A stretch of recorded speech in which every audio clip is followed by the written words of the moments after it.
Trikrát Bčko.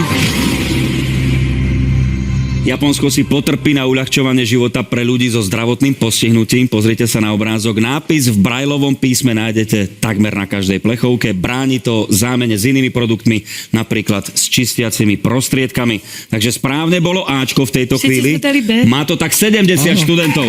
3x Bčko znamená 3x0. Piatá otázka v poslednom kole. Ako sa volá jedovatá ryba podávaná v Japonsku, pre ktorej prípravu potrebuje kuchár až 2-ročný výcvik? Je to po A hugu, po B nyugu, po C dudu, alebo po D fugu. Hugu, nyugu, dudu, alebo fugu. 5 sekúnd na odpoveď.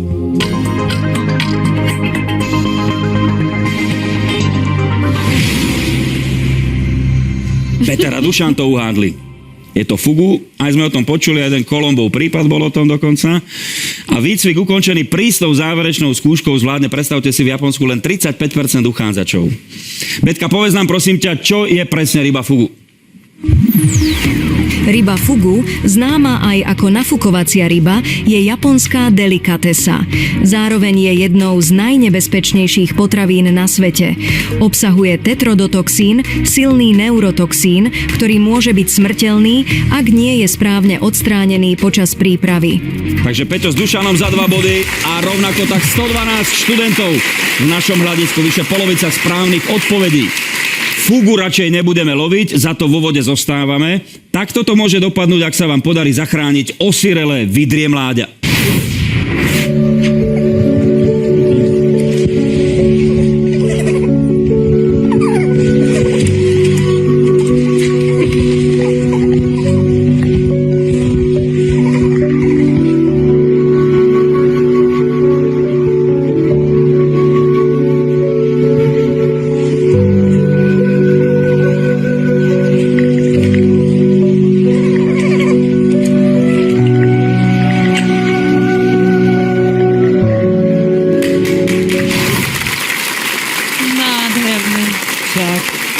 Zachránená vidra sa stala maznáčikom, no ale v Česku mali celkom iných majstrov v úvozovkách.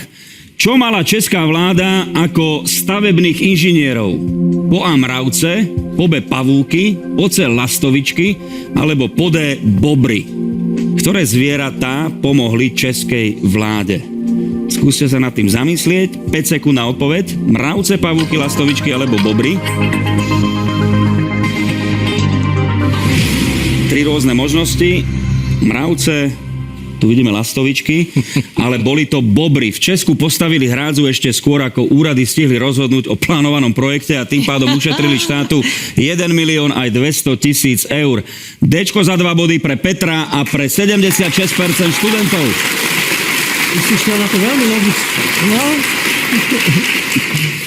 Môžeme získať dnes ešte 8 bodov. Bobry boli v tomto prípade užitočné, ale stretnutie s týmto tvorom nemusí byť vždy príjemné, preto sme si pre vás nachystali stretnutie úplne iného druhu.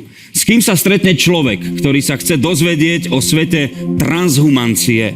Stretne sa po A s ľudským robotom, po B so stand-up komikom, po C s bezpohlavným človekom, alebo po D s pastierom oviec. 5 sekúnd na odpoveď, nech sa páči.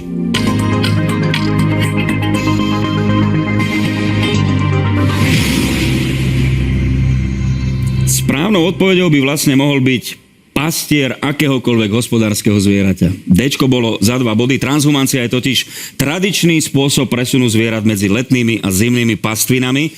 Má to tak iba 8 študentov v našom hľadisku, tak im zatlieskajme. Dčko bolo za 2 bodíky. Súťaž medzi našimi študentmi sa dramatizuje pred záverečnými 3 otázkami. 2 majú 64, 2 66 bodov. Nielen ovce nám dávajú mlieko. Ktoré tvrdenie o mlieku je pravdivé? Po A. Kozie so zvýšeným množstvom kazeínu je vhodné pre alergikov. Možnosť B. Krávské je najskôr odstredené, potom sa doplňa tukom. Ktoré tvrdenie o mlieku je pravdivé? Z týchto 2. Ačko alebo Bčko. Rýchlo si to prezrite. Na odpoveď sú len 4 sekundy.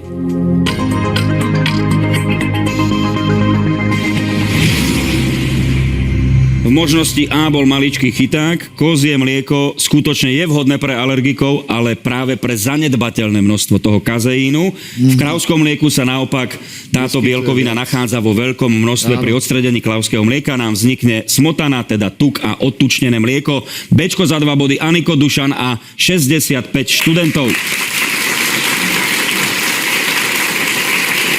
Blížime sa k záveru, finišujeme. Vo vlastnom tuku alebo voleji sa zvyčajne pripravuje aj konfitované mäso, ale ako kačka či králik. Táto metóda je obľúbená pre chutné a šťavnaté mäsko, ale akým procesom musia prejsť biltongy a jerky, ak si chcete na nich pochutnať? To sú tiež také mäsové výrobky. Takže musia prejsť sušením, suchým fritovaním, injektážou korenín alebo suvidovaním. Biltongy a jerky. Čo myslíte? Čo je potrebné? Akým procesom musia prejsť? 5 sekúnd na vašu odpoveď. Predposlednú v dnešnej súťaži.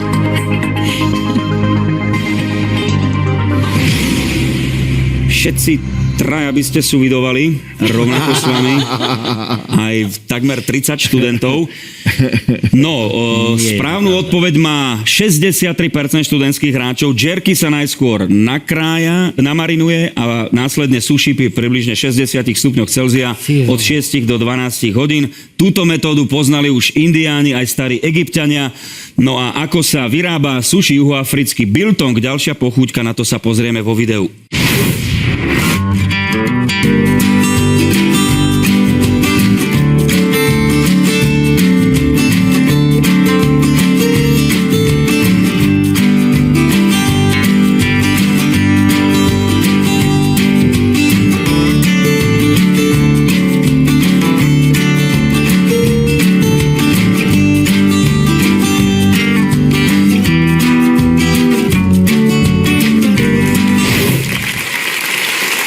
Pochúťka pred záverom dnešného súťažného večera. Aj by sme si dali možno. Je typická indiánska hudba k tomu. Áno. Priviezli ju tam prisťahovalci. No a je tu posledná otázočka. Pozor na obrázok. Čo na ňom vidíte, to sa pýtame.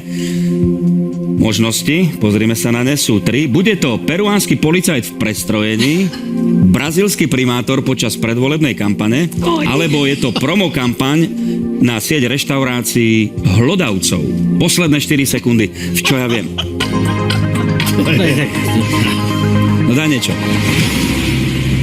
Bčko a Cčko ste dávali, neverili ste možnosti A, pozrite sa na obrázok.